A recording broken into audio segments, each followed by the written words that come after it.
Hello दोस्तों, मेरा नाम विवेक है और आप देख रहे हैं एजुकेशनल ईज़र। आज का हमारा पहला टॉपिक है वास्तविक संख्याएं, क्लास 10 का चैप्टर 1 मैथ्स। ठीक है, शुरू करते हैं इसको। वास्तविक संख्या क्या होती है? वास्तविक संख्या क्या होती है उसको जानने के लिए हमको बाकी संख्याओं के बारे में जानकारी होनी चाहिए।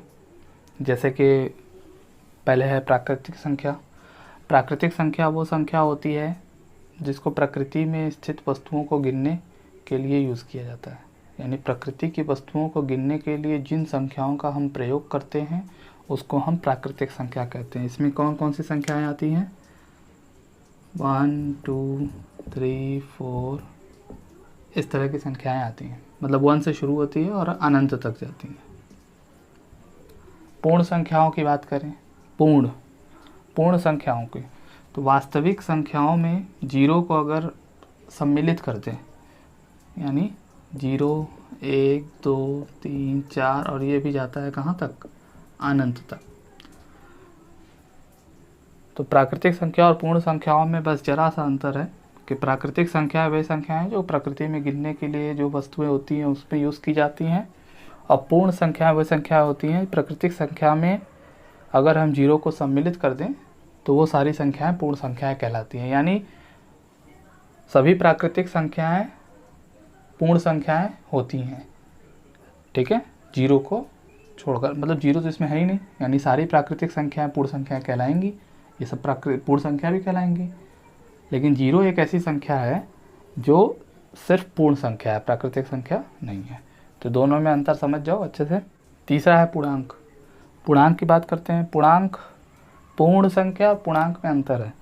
पूर्ण मतलब होता है कि कंप्लीट, होल नंबर, इंग्लिश में देख सकते हो। पूर्णांक का मतलब पूर्ण अंक।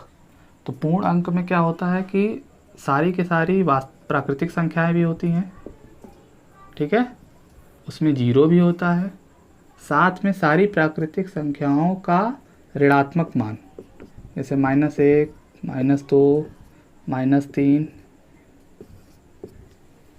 ये सारे जो है पूर्णांक में आते हैं।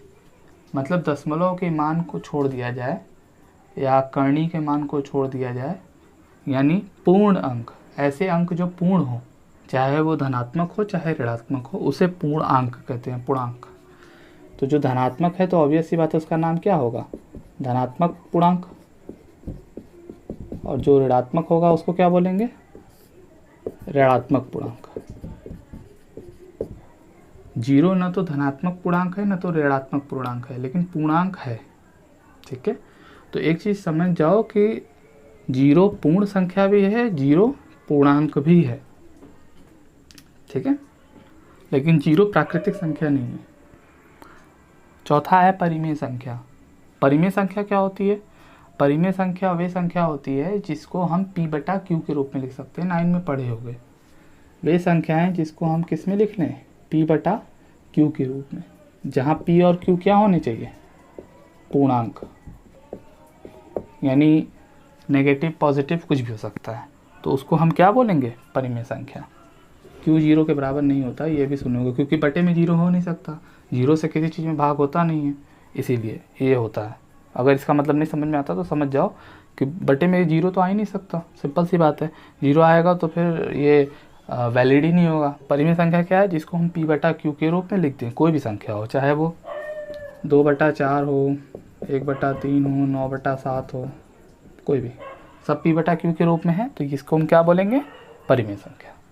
अगला देखते हैं, अगला है अपरिमेय संख्या। तो परिमेय संख्या जिसको P/Q के रूप में लिख सको, तो ऑब्वियस सी बात है जो संख्याएं हम P/Q के रूप में नहीं लिख सकते उसको हम क्या बोलेंगे? अपरिमेय संख्या।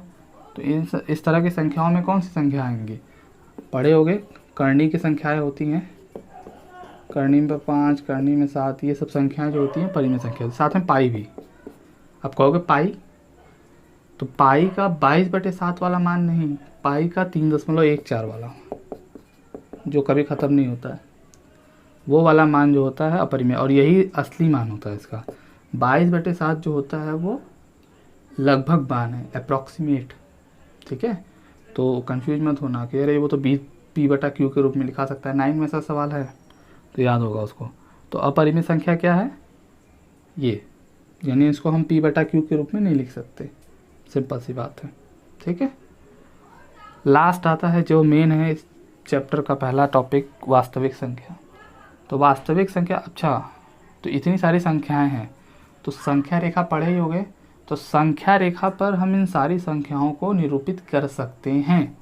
ठीक है, अब इसका संख्या रेखा बनेगा तो सिर्फ धनात्मक का बनेगा, इसका बनेगा तो जीरो के साथ बनेगा, इसका बनेगा तो ऋणात्मक और धनात्मक बनेगा, इसका बनेगा तो मतलब दो पूर्णांकों के बीच का होगा, चाहे वो धनात्मक ऋणात्मक कुछ भी हो, है ना। अपरिमेय संख्या भी उसके बीच में होती है। तो मेरे कहने का मतलब रियल यानी वास्तविक संख्याएं, यानी जितनी भी संख्याएं हम संख्या रेखा पे निरूपित कर सकते हैं उसको हम वास्तविक संख्याएं कहेंगे। ठीक है, अब तुम कहोगे कि परिमेय संख्या कैसे वास्तविक संख्या हो गई। अब जैसे मान लो एक संख्या रेखा लेते हैं, ठीक है,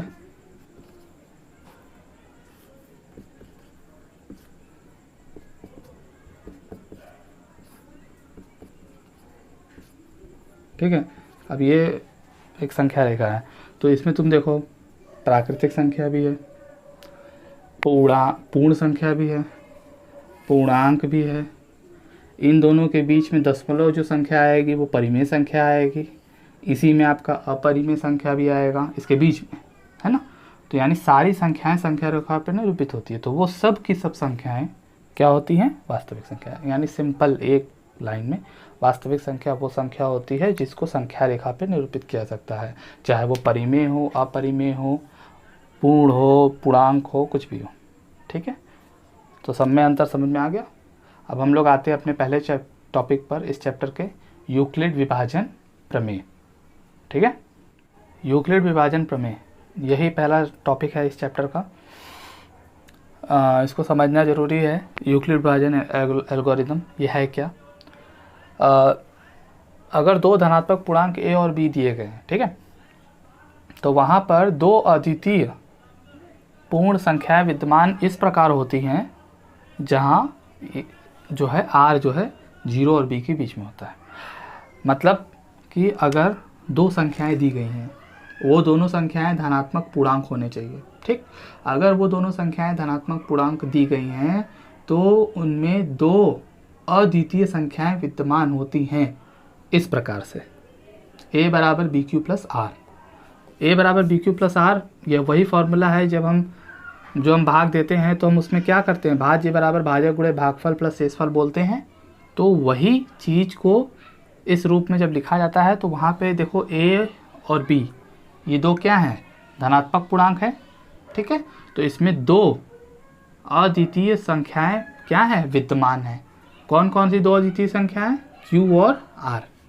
बेसिकली यूक्लिड विभाजन प्रमेय ये कहता है कि अगर दो संख्याएं दी गई हैं आपको, ठीक है, तो उसको इस प्रकार से लिखने पर उसमें दो यूनिक संख्याएं, अद्वितीय संख्याएं विद्यमान होती हैं।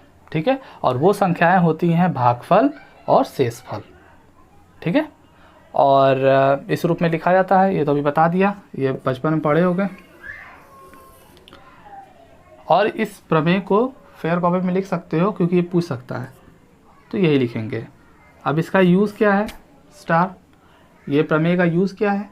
ये प्रमेय का यूज़ यही है कि अगर आपको कोई दो धनात्मक पूर्णांक दिए गए हैं तो उसका HCF यानी मसा क्या होता है, पहले तो ये समझ लो कि अगर दो संख्याएं दी गई हैं, जैसे मान लो 4 और 6, ठीक है, तो इसको विभाजित कर देने वाली जो सबसे बड़ी संख्या होगी वही इसका मसा है, वही इसका HCF होता है। तो इसको विभाजित कर देने वाली जो सबसे बड़ी संख्या होगी वो है क्या, 2। तो 2 इसको सबसे विभाजित कर देगा तो इसका HCF क्या हो जाएगा, 2। तो यानी HCF क्या होता है, महत्तम समापवर्तक, हाईएस्ट कॉमन फैक्टर। कुल मिला जुला के जो है HCF निकालने के लिए ये प्रमेय यूज़ किया जाता है। अब हम लोग क्वेश्चन से समझते हैं कि कैसे ये होता है। ठीक है, ये है पहला क्वेश्चन, 504 और 1188 का HCF यूक्लिड विभाजन एल्गोरिदम का प्रयोग करके ज्ञात करना है। ठीक है, यहाँ पे दो संख्याएं दी गई हैं और ये दोनों के दोनों क्या है, धनात्मक पूर्णांक है। इसका हमको HCF निकालना है, हाईएस्ट कॉमन फैक्टर। ठीक है, यानी वो संख्या हमें ज्ञात करनी है जो इन दोनों को क्या कर दे, विभाजित कर दे, और बड़ी से बड़ी संख्या होनी चाहिए। बहुत सारी संख्याएं इन दोनों को विभाजित कर सकती हैं, तो उसमें से जो सबसे बड़ी होगी वो हमको पता करना है। वो बचपन में एक पढ़े होंगे भाग विधि से। ठीक है, तो इसको यूक्लिड विभाजन एल्गोरिदम से करना है तो सबसे पहले इसको रफ में भाग विधि से कर लेंगे, ठीक है। तो रफ में सबसे पहले इसको भाग विधि से कर लेंगे। जो इसमें छोटी संख्या होगी पहले, जो बड़ी संख्या होगी उसको a मान लो, पहले यहाँ लिख लोगे तो तुम्हें आसानी रहेगी, और जो छोटी संख्या होगी उसको क्या मानोगे, b। तो यहाँ पर आ गया 504। अब इसको जो है भाग करके निकालेंगे। 1188 है, 2 बार में जाएगा 1008, माइनस कर देंगे 0, 8 और 1, फिर यहाँ पर आ जाएगा 504। ये विधि पता ही होगा, नहीं पता है तो इसको सीख लो, ठीक है। इसको माइनस करेंगे, 10 में से 4 में से 0 गया 4, 10 में से 6 गया 4, 5 में से 3 गया 2, 4 में से 3 गया 1, 180, एक बार में जाएगा 144, 10 में से 4 गया 6, 3, 36, और यहाँ क्या आया 144, और ये 4 बार में चला जाएगा, है ना। अब ये इस तरह के रूप में आ गया। तो इसको फिर हम लोग क्या करेंगे, अब उस यूक्लिड विभाजन एल्गोरिदम से लिखेंगे। तो यहाँ पे लिख लेंगे, हम क्या बोल सकते हैं, a बराबर क्या होता है, BQ प्लस R। ये होता है जहाँ पे 0 से हमेशा R क्या होता है, बड़ा होता है, और B से छोटा। देखो इस चीज़ को समझ लो, ये बहुत इंपॉर्टेंट है अभी आगे के सवालों में, कि ये क्या कह रहा है। ये कह रहा है कि R की वैल्यू हमेशा B से कम होगी, ठीक है। अगर यहाँ मान लो R की वैल्यू 5 है सपोज, अरे B की वैल्यू 5 है, B की वैल्यू, ठीक है। तो R की वैल्यू जो होगी 0, 1, 2, 3, 4 होगी। अभी आगे समझाएंगे लेकिन इसको समझना, ठीक है। अब ये हो गया यूक्लिड विभाजन एल्गोरिदम। अब क्या करना क्या है कि हर एक भाग को इस रूप में लिखना है जब तक कि R की वैल्यू 0 न हो जाए। जहाँ पर R की वैल्यू 0 आएगी वहीं पर जो B की वैल्यू होगी वही आपका HCF होगा। जहाँ R की वैल्यू 0 होगी वहीं पर जो B की वैल्यू होगी वो आपका क्या होगा, HCF होगा। पहले हिस्से से देखते हैं, यहाँ पे आपको भाज्य, भाजक, भागफल और शेषफल ढूंढना पड़ेगा। तो ये आपका क्या है, भाज्य। तो भाज्य ये आपका A हुआ, ये A है, ये आपका B है, ये Q है और ये R है, ठीक है। इस तरह से आपको देखना है। फिर उसके बाद यहाँ पे देखेंगे, फिर यहाँ पर, फिर यहाँ पर, ठीक है। तो अगर हम A की वैल्यू पूछे तो ये क्या है 1188, B की वैल्यू क्या है 504, गुणे Q की वैल्यू क्या, Q मतलब यहाँ पर भागफल, और प्लस R की वैल्यू यहाँ पर क्या है 180, ठीक। यहाँ पे देखो R की वैल्यू 0 नहीं आया, यानी अगला वाला भी लिखना पड़ेगा। तो अगला आप यहाँ से देखो, इस तरह से देखोगे तो ये आपका भाज्य हो जाएगा 504, ये हो जाएगा भाजक 180, भागफल यहाँ पे कितना है 2, प्लस शेषफल कितना है 144, ठीक है। फिर उसी तरह आप यहाँ पे देखोगे इस तरह से इसको लेके, तो 180 आपका क्या है, भाज्य है, 144 आपका भाजक है, हाँ भाजक है। भागफल आपका वहाँ पे कितना है 1, और शेषफल कितना है 36। अभी भी यहाँ पे R की वैल्यू 0 नहीं आ रहा है, जब तक 0 नहीं आया था लास्ट वाला। अब देखो लास्ट वाले में देखोगे तो ये आपका भाजक है, भाज्य है, 36 आपका भाजक है, 4 और प्लस यहाँ पे 0, क्योंकि शेषफल यहाँ पे 0 है। तो यहाँ पे R की वैल्यू 0 आ गई, ठीक है। तो मैंने बोला जहाँ R की वैल्यू 0 होगी वहाँ जो B की वैल्यू होगी वो आपका क्या होगा, आपका HCF होगा, ठीक है।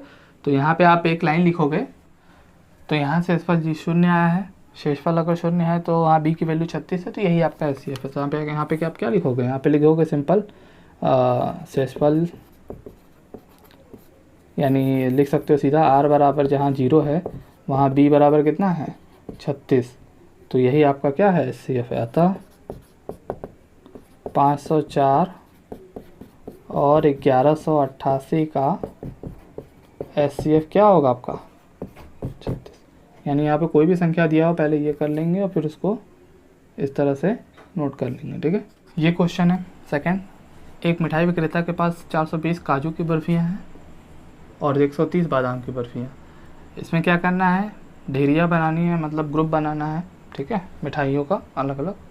और प्रत्येक ढेरी में बर्फियों की संख्या समान होनी चाहिए। मतलब अगर आप काजू की बर्फियों की ढेरी बना रहे हो तो वो भी समान होनी चाहिए, मतलब उसके जितने ग्रुप बनाओगे हर ग्रुप में समान होनी चाहिए, ठीक है। मतलब डिवाइड करोगे 420 काजू की बर्फ़ी को अगर अलग अलग डिवाइड करोगे तो हर ग्रुप में क्या होना चाहिए, काजू की बर्फियाँ सेम होनी चाहिए, ये नहीं कि किसी में 10 है किसी में 12 है, ऐसा।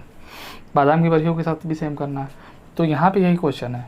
तो कह रहा है प्रत्येक ढेरी में कितनी बर्फियाँ रखी जा सकती है, मतलब ये कहने की कोशिश कर रहा है कि इन दोनों को विभाजित करना है और ऐसे विभाजित करना है कि सब में समान हो। तो सिंपल सी बात है कि इन दोनों को विभाजित करने वाली संख्या को हम क्या बोलते हैं, एचसीएफ। अभी यही बताया क्या है, यही नहीं बताया कि एचसीएफ क्या होता है, वो संख्या होती है जो किसी दो धनात्मक पूर्णांक को क्या करती है, पूरी तरह से विभाजित कर देती है।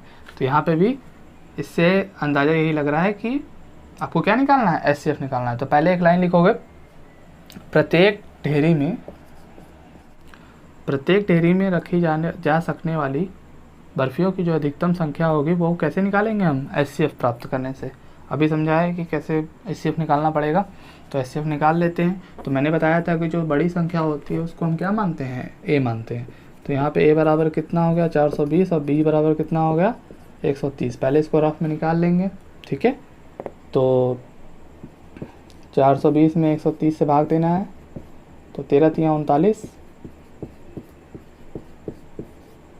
130 यहाँ आ जाएगा, 3 चौका 12,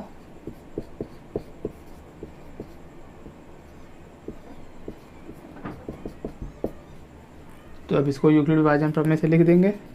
क्या बोलता है, ए बराबर बी क्यू प्लस आर, ये नहीं होता है, जहाँ क्या होता है आर जो होता है वो 0 से बड़ा होता है और बी से छोटा होता है, ठीक है। अब हम वैल्यू पुट करेंगे इस हिसाब से, ये भाज्य, भाजक, भागफल, शेषफल। तो भाज्य कितना है 420, भाजक कितना है प्लस शेषफल कितना है यहाँ पे 30। अब इसको यहाँ से देखेंगे, इसको लिखना सीख जाओ, बहुत आसानी से हो जाएगा। यहाँ पे भाज्य क्या है 130, भाजक कितना है 30, भागफल कितना है 4, 10। अब ये लिखेंगे तो ये आ जाएगा आपका 30, 10 गुणे 3 प्लस 0। यहाँ पे शेषफल कितना है आपका, आर का वैल्यू यहाँ पे जब 0 है तब बी की वैल्यू कितनी है 10 है ना। तो यहाँ से शेषफल एचसीएफ कितना है 10। यानी आप क्या लिख सकते हो कि 420 और 130 का एचसीएफ कितना है आपका 10। यानी प्रत्येक ढेरी में रखी जा सकने वाली बर्फियों की संख्या क्या होगी 10। तो आप यहाँ लिख सकते हो संख्या बराबर कितना हो जाएगा 10। इस तरह से करना है, ठीक है। थर्ड क्वेश्चन देखते हैं। थर्ड क्वेश्चन क्या कह रहा है, दर्शाइए कि प्रत्येक धनात्मक सम पूर्णांक 2q के रूप का तथा प्रत्येक धनात्मक विषम पूर्णांक 2q + 1 के रूप का होता है। यानी वो ये कहना चाहता है कि जो सम धनात्मक पूर्णांक है वो 2q के रूप का होता है। 2q कहो, 2r कहो, 2p कहो, 2a कहो, कुछ भी दे सकता है वहाँ पर। और जो विषम पूर्णांक होता है वो आपका 2q + 1 के रूप का होता है। ये हमको प्रूफ करना है, ठीक है। इस तरह का सवाल ऑब्वियस सी बात है कि दिक्कत करता है, बट है नहीं कुछ, लॉजिक से इसको खाली लिखना है और आंसर आ जाएगा बस, ठीक है। तो सबसे पहले हम क्या करेंगे, मान लेंगे कोई एक पूर्णांक जो है a है, माना कोई पूर्णांक a तथा b बराबर 2 है। अब कोई पूर्णांक a ले लिया आपने, जहाँ b जो है दूसरा पूर्णांक है और वो कितने के बराबर है 2। अब कहोगे 2 क्यों लिए हैं। देखो इस तरह के सवाल में जो बोलेगा कि जिस रूप का होता है उस रूप में देखोगे कॉमन जो चीज़ रहेगा q के साथ वो वहाँ पर आ जाएगा आपका b, ठीक है। अगर यहाँ 4q + 1 कहता तो क्या लेते हैं, यहाँ पे 4 लेते हैं, ऑब्वियस है, ठीक है। तो हम यहाँ पे यूक्लिड विभाजन प्रमेय लगाएंगे। यूक्लिड विभाजन एल्गोरिदम क्या बोलता है, a बराबर bq + r, यही बोलता है। वैल्यू पुट करते हैं तो यहाँ से a बराबर क्या हो जाएगा 2q + r। अब जैसा कि यहाँ सिखाया जाता है कि r जो है वो क्या है, छोटा है, तो यहाँ पे आप क्या बोल सकते हो कि जो r की वैल्यू है वो 2 से छोटी होगी। इसका मतलब क्या है, अगर इसको ध्यान से समझो जीरो के बराबर, जीरो से बड़ी लेकिन दो से छोटी, यानी आर की वैल्यू यहाँ क्या हो सकती है, जीरो हो सकती है, 1 हो सकती है, बस 2 नहीं हो सकती क्योंकि 2 से छोटा होना चाहिए। समझ रहे हो? अब ये वैल्यू उठा के यहाँ पे रख देंगे, तो यहाँ से हमको क्या मिलेगा, a बराबर 2q प्लस 0 यानी 2q, और दूसरा क्या मिलेगा, a बराबर 2q। अब देखो ये जीरो कहाँ से रखना है, देख लो, पहला r बराबर जीरो है ना, तो जीरो यहाँ रख दिए, जीरो हट जाएगा तो ये हो जाएगा। अब दूसरा r बराबर 1 है तो यहाँ 1 रख देंगे, तो यानी एक तरह से a का वैल्यू हमको क्या मिला, 2q मिला और 2q प्लस 1 मिला। अब हमने क्या बोला, ये पूर्णांक है, हमने यही नहीं बोला कि a क्या है, एक पूर्णांक है लेकिन जीरो के छोड़कर, तो अब पूर्णांक है तो वो या तो सम होगा, यहाँ पे हमको धनात्मक लिखना चाहिए था, ठीक है, तो धनात्मक है, तो अगर धनात्मक पूर्णांक है तो वो या तो सम होगा या तो विषम होगा, ऑब्वियस सी बात है। तो सम देखने से यही लग रहा है क्योंकि ये दो का गुणज है और ये विषम होगा, तो यहाँ पे आप क्या लिखोगे कि ये लॉजिक बोलता है ऐसा होता है, या तो सम होगा या तो विषम होगा, तो अब आपके पास दो ही ऑप्शन है, तो इसमें सम कौन सा होगा, अतः जो है सम धनात्मक पूर्णांक 2q के तथा विषम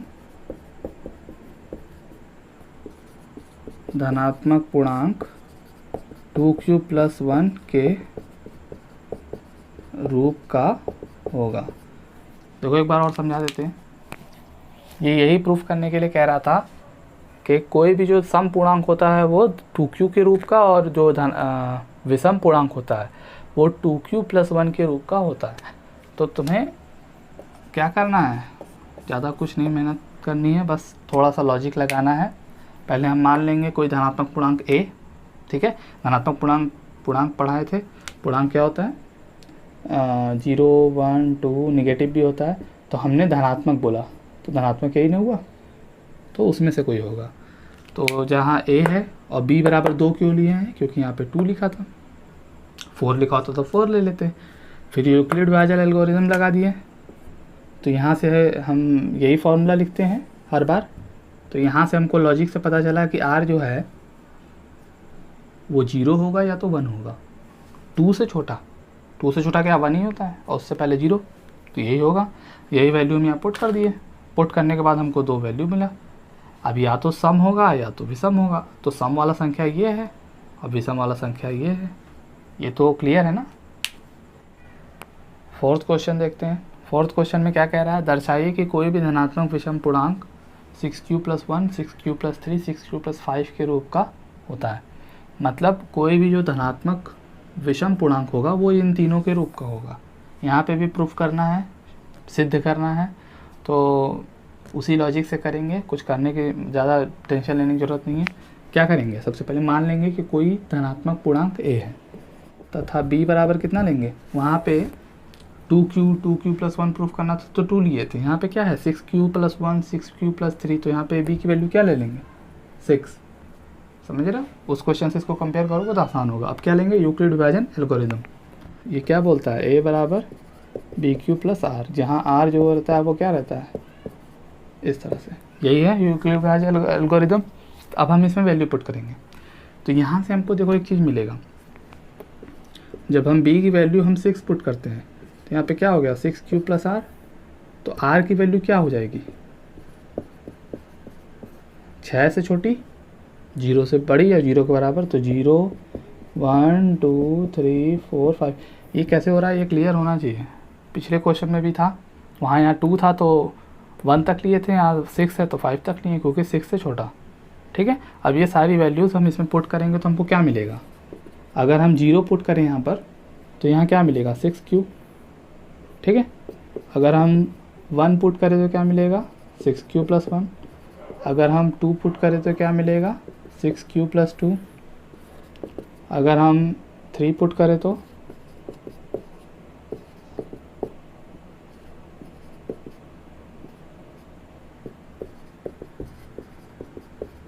ठीक है, ये 6 वैल्यू मिलेगी। अभी क्या बोला है कि विषम पूर्णांक, तो हमने यहाँ पे क्या माना है, विषम पूर्णांक मानना था हमको यहाँ पर, तो विषम पूर्णांक की बात कर रहा है। तो अभी हम कुछ देर पहले, इसके पहले वाले क्वेश्चन में हम लोग क्या सीखे कि जो सम पूर्णांक होता है वो ये नहीं हो सकता, ये नहीं हो सकता और ये नहीं हो सकता, क्योंकि सब के सब 2 के गुणज हैं, 2 के गुणज। तो ये नहीं हो सकते क्योंकि यहाँ पे देखो 6 है, ये 2 का गुणज होता है, इसीलिए ये नहीं हो सकता। यहाँ पे +2 है और 6 भी है, 2 का गुणज है, सेम चीज़ यहाँ पर। तो यही तीनों होंगे, ठीक है। तो अब आप इसको उस रूप में बदलोगे। विषम रूप क्या था, 2q + 1, तो उस रूप का बदलना पड़ेगा। सबसे पहले हम ये लेंगे 6q + 1। 6q को क्या लिख सकते हो, 2 × 3q + 1, ऐसे लिख सकते हैं कि नहीं 6q को, 2 × 3। अब 3q को क्या लिख लेंगे, k1, 2k1 + 1, ठीक। दूसरा वाला ले लें। हमको हर एक जो ये तीनों हैं, ये वाला और ये वाला, इन तीनों को 2q + 1 के रूप का लेकर आना है। क्योंकि अब इसके पहले के क्वेश्चन में सीखे हो कि जो विषम धनात्मक पूर्णांक होता है वो 2q + 1 के रूप का होता है, तो उस रूप में हमें इसे लेकर आना है। तो अब इसमें क्या करेंगे, हम पहले 1 अलग कर लेंगे क्योंकि 1 चाहिए हमको। यहाँ पे हम क्या लिख सकते हैं, 6q + 2 + 1 लिख सकते हैं कि नहीं लिख सकते। तो अब ये आ गया, 1 को अलग रहने देंगे, इसमें से 2 कॉमन आ जाएगा, तो 2 कॉमन आएगा तो यहाँ क्या बचेगा, 3q + 1 + 1। इन दोनों में से खाली कॉमन लिए, तो ये आपका क्या हो जाएगा, k2, ठीक। थोड़ा ध्यान दो, लास्ट वाले में भी यही करेंगे। 1 अलग कर दिया 5 में से, अब इन दोनों में से क्या कर लेंगे, कॉमन। तो क्या कॉमन आएगा, और इसको हम क्या मान लेंगे, k3। अब देखो ध्यान से कि ये तीनों जो है 2q + 1, 2q + 1, 2q + 1 के रूप का है। तो सिंपल आप बोल सकते हो कि 6q + 1, 6q + 3, 6q + 5 सभी 2q + 1 के रूप के हैं। ये हमको प्रूफ करना था। अब 2q + 1 का रूप अभी पिछले को सवाल में प्रूफ किया हो कि क्या होता है, विषम धनात्मक पूर्णांक। तो यहाँ लिख सकते हो ये रूप का होता है। इतना क्वेश्चन देखने में टफ लग रहा है लेकिन है बहुत आसान। ये बहुत आसान है, ये इतना जान रहे हो कैसे करना है, वैल्यू पुट कर देनी है। ये तीनों क्यों नहीं हो रहा है ये भी समझ लो, ना समझ में आया तो बताना कमेंट में। और ये तीनों हैं तो इसको डिवाइड कर दिया 2q + 1 के रूप में और फिर ये प्रूफ हो गया, ठीक। तीसरा क्वेश्चन देखते हैं। तीसरे क्वेश्चन में क्या कह रहा है, यूक्लिड विभाजन प्रमेयिका का प्रयोग करके दर्शाना है कि कोई भी धनात्मक पूर्णांक का जो घन होता है, घन मतलब होता है क्यूब, वो इन तीनों के रूप का होता है। तो यहाँ पे भी हम धनात्मक पूर्णांक की बात किया तो उसको a मान लेंगे और b को 9 नहीं मानेंगे। इसका रीज़न देखो सबसे बड़ा सिंपल है कि 9 मानेंगे तो उसका घन करेंगे तो बहुत ज़्यादा हो जाएगा, 729 हो जाएगा। हमको घन निकालना पड़ेगा। तो घन बोला है ना कि उसका घन, तो घन हमें निकालना है। तो घन निकालने के लिए अब आपको 9 दिया गया है तो यहाँ पे आप 3, 9 किसका घन होता है, 3 का होता है, तो आप 3 लोगे, ठीक है। तो ले लो ये तथा b बराबर कितना ले लोगे, 3। तो यूक्लिड जानते हो क्या होता है, a बराबर bq + r, जहाँ r जो होता है वो हमेशा क्या होता है, b से छोटा होता है और 0 से बड़ा होता है। तो b यहाँ पे कितना है, 3 है, 3q + r। तो यहाँ से r की वैल्यू कितनी मिलेगी, 0, 1 और 2, ठीक है। वैल्यू पुट कर देंगे तो यहाँ से हमको क्या मिलेगा, 3q पहला 0 रखने पर, फिर दूसरा क्या मिलेगा 3q + 1 1 रखने पर, और तीसरा क्या मिलेगा 3q + 2। क्लियर है। इतना तो कर ही लोगे, पिछले 2 सवाल में भी इसी तरह से किए थे। यहाँ पे बस एक बदलाव है, यहाँ घन बोला है, तो हमें इन तीनों का क्या करना पड़ेगा, घन करना पड़ेगा। तो इसका घन करो, तो घन ये होता है 3q का घन करोगे तो 3 त्रिक 9 त्रिक 27 q क्यूब, ठीक है। अब इसको तुम्हें इस रूप में बदलना है, बहुत सिंपल है, इस रूप में बदलना है, तो यानी 9 को अलग करना पड़ेगा। तो 9 को अलग करोगे तो क्या हो जाएगा, 9 गुणे 3q क्यूब, यही ना आएगा। तो आप इसको क्या लिख सकते हो, 9k1, या m भी लिख सकते हो, k1 ही लिख लो। तो इस तरह से फिर उसके बाद आपका आ जाएगा दूसरा वाला, इसको घन करना है 3q + 1 को। घन का फॉर्मूला जानते हो क्या होता है, इसका घन करो, ये आता है इसका घन करने पर, ठीक है, करके देखना यही आएगा। इसमें आपको इस रूप में बदलना है, तो 1 है यहाँ पे, देख रहे हो, तो अब इस रूप में बदलना है, यहाँ पे 1 है, तो 1 यहाँ पे आपको दिख रहा है, इसको साइड में कर लो, ठीक है। थोड़ा केयरफुली करोगे तो बहुत आसान है ये, देख लो, ये तीनों को एक साथ लिख लिया, 1 को अलग कर लेंगे। अब इन तीनों में से हम क्या कॉमन लेंगे, हमको 9 लाना है, तो 9 कॉमन ले लो चुपचाप, तो क्या आ जाएगा, 9 कॉमन ले लोगे तो यहाँ बचेगा 3q cube, 3q square + 1q, यानी q + 1। अब इस पूरे को क्या लिखोगे, k2, तो ये क्या हो जाएगा 9k2 + 1। देखो इस रूप का आ गया कि नहीं। इसी तरह थर्ड वाला भी करेंगे, थर्ड वाला थोड़ा टफ हो जाएगा, टफ क्या मतलब घन करना पड़ेगा उसका भी। ये आएगा घन करने पे इसका, तो हमको इसको इस रूप में लाना है। देखो यहाँ पे 8 है, तुम्हें यहाँ 8 दिख रहा होगा, तो क्या करोगे, 8 को साइड में कर दोगे, सिंपल है, बाकी सबको साथ में रख लोगे।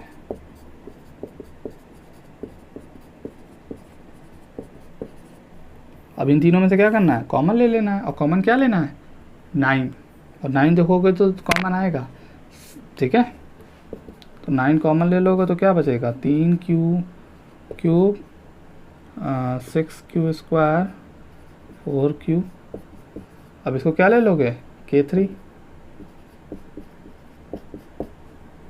अब देखो ध्यान से, यानी हमने क्या लिया था, एक धनात्मक पूर्णांक लिया था, ये तीनों वैल्यू मिला था एल्गोरिदम से, ये तीनों मान मिला और इन तीनों का घन किया, धनात्मक पूर्णांक का घन, धनात्मक पूर्णांक का घन इन तीनों के रूप का होना चाहिए। तो देखो इन तीनों के रूप का है